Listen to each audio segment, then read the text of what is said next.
こんにちは、オズ D です。今回は金を入れるとタイマーで自動攻撃してくれる自動ピグリン攻撃書の作り方のご紹介です。必要な材料はこちらになります。燃えるものは使用していないのですが、ネザーなのでできれば破壊されたりしない石系がおすすめです。爆速がお好みの方は他に爆速での動画もあるので、よろしければそちらをご参照いただけると嬉しいです。アイテム数は数え間違いもございますので、あくまでも目安として参考にしてください。では作り方の方へ移りたいと思います。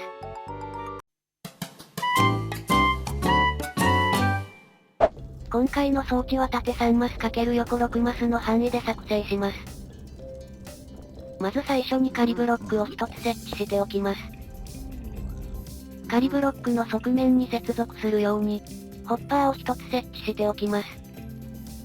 仮ブロックは壊しておきましょう。最初に設置したホッパーに接続するように、しゃがみながらホッパーを設置します。両方のホッパーの後ろにこの向きで、それぞれコンパレーターを1つ設置します。今設置した両方のコンパレーターの後ろに、それぞれブロックを1つずつ設置しましょう。今設置したブロックの上部分に、それぞれレッドストーンダストを設置します。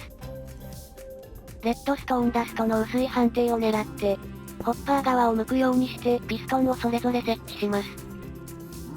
正面右側のピストンの前に、レッドストーンブロックを設置します。レッドストーンブロックの上に正面向きになるよう、ドロッパーを設置しておきます。ホッパーの1マス開けた正面側に、ラージチェストを設置します。背面側からチェストの左側を狙って、しゃがみながらホッパーを設置します。今設置したホッパーの左右に、それぞれブロックを設置します。今設置したブロックの上に、それぞれ2段でガラスを設置します。チェストの右側部分にも同じように、しゃがみながらガラスを2段設置します。ドロッパーの正面右側に、しゃがみながらホッパーを設置します。今設置したホッパーの上と正面側に、しゃがみながらラージチェストを設置します。ドロッパーの上部分に仮ブロックを1つ設置します。ピグリンを中に入れていくために、仮ブロックを階段状に設置しておきます。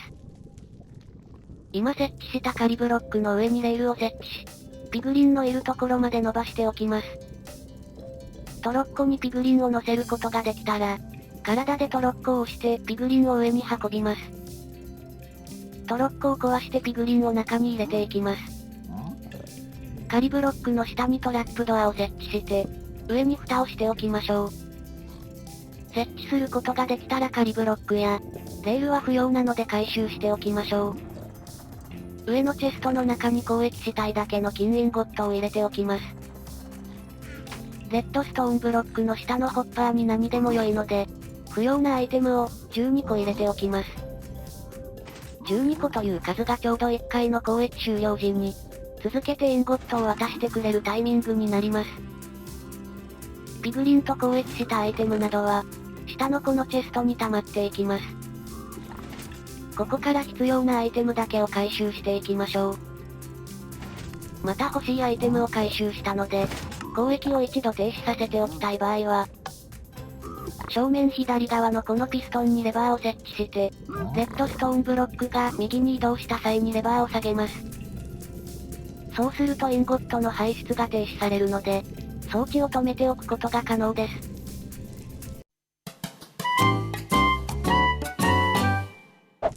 いかがでしたでしょうか？今回はタイマー式で金インゴットを排出して、自動でピグリン攻撃を行ってくれる、自動ピグリン攻撃書の作り方のご紹介でした。爆速で攻撃をしたいという方には、以前に出したものがあるのでそちらを参照ください。今回参考にさせていただきました方の動画は、概要欄にリンクがあるのでぜひご覧くださいね。最後までご視聴いただきありがとうございました。ぜひともチャンネル登録と高評価もお願いします。また他にも色々な装置やトラップの動画もあるので、よかったら概要欄などからご覧になってくださいね。ではでは、また次の動画でお会いしましょう。バイバイ。猫っこ